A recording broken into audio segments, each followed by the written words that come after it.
Hello everyone, welcome to this video. In this video, we are going to solve question from December 2015 consisting of 3 marks. The question is, the resolvent kernel are xt lambda for the Volterra integral equation phi of x is equal to x plus lambda integration from a to x phi of s ds is which of these? So you need to suggest what is the resolvent kernel among these of the given Volterra equation, right? So now the question is, what is a resolvent kernel?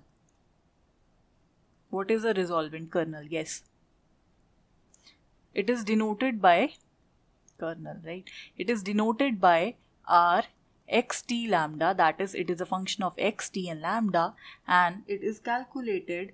It is a summation of m varies from 1 to infinity, an infinite sum of lambda raised to power m minus 1 and km xt, where what are these km xt? These are the iterated kernels. And how do one calculate these? These could be calculated by using the formula k of 1 xt, that would simply be kxt, that which would be given to us, and km xt, that would be integration from t to x k xz k m minus 1 zt dz, right? So this is the formula to calculate iterated kernels, and this is the formula to calculate the resolvent kernels. If you wanted to see how these things appear, you can watch the theory lectures, right? So as for now, let us get started. Let us first calculate the iterated kernels, and then we can use these kernels into this equation to calculate the resolvent, right? So in our question, what is k? Xt, that is given to be 1 in our question because there is no term, right? So this is 1. So ultimately k1 xt is equal to 1. So let us calculate k2 xt. What would be that? We'll use this equation.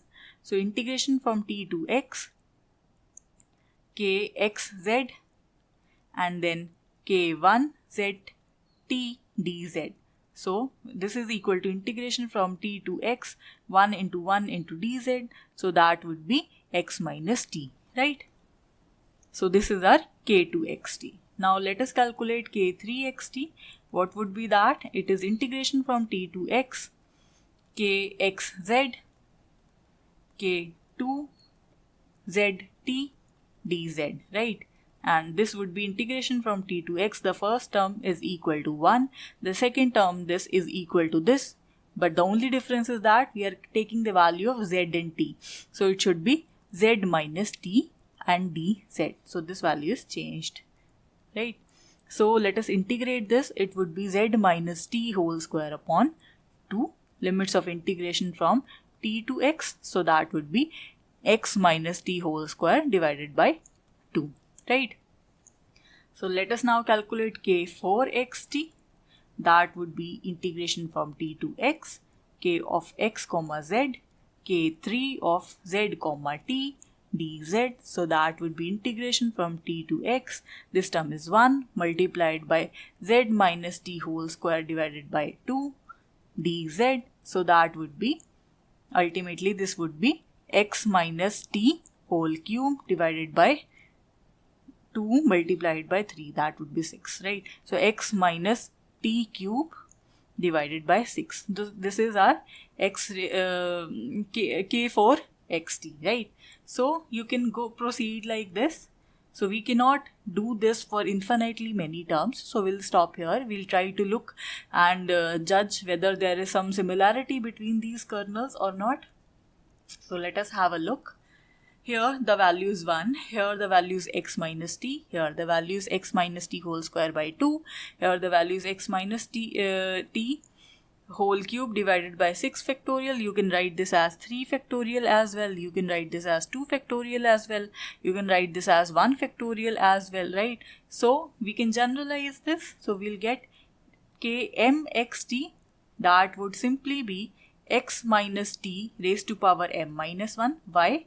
Because for k4 we have this power 3, for k3 we have this power as 2, for k2 we have this power as 1, and for k1 we can write this as x minus t raised to power 0 divided by 0 factorial, right? So this is true, divided by m minus 1 factorial. So we have generalized this term. This is our mth kernel. So let us put this value of iterated kernel into the equation of resolvent kernel. So our r x t lambda, what would be that? It is equal to summation m varies from 0 to infinity, right?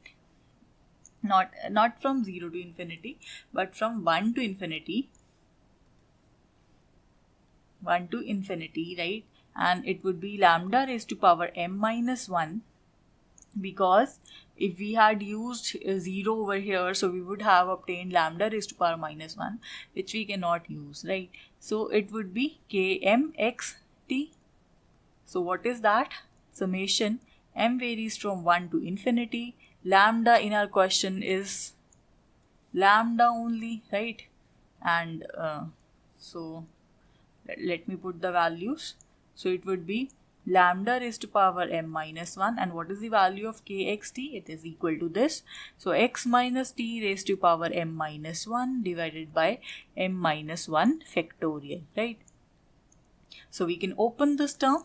For lambda is equal to 1, it would be simply we lambda raised to power 0 x minus t raised to power 0 divided by 0 factorial. So that would be simply be 1, plus then we have, when I put m is equal to 2, it would be 2 minus 1, so that would be 1. So lambda power 1, then x minus t raised to power 1. So it would be this divided by 1 factorial, that is 1, right? And then we have m is equal to 3, that would give me lambda square x minus t square divided by 2 square plus lambda cube x minus t cube divided by 3 factorial, and so on, right? So this could be written as e to the power of lambda x minus t, right? Why? Because we know the expansion for e to the power x, that is equal to 1 plus x square by 2 factorial plus x cube by 3 factorial plus so on up to infinitely many terms. So this is our resolvent kernel. So let us look at our options. E to the power lambda x minus t is our solution, right? So option B is the correct option. I think you have understood how to solve questions related to resolvent kernels, how you can find this. Thanks for watching. I'll see you in the next video.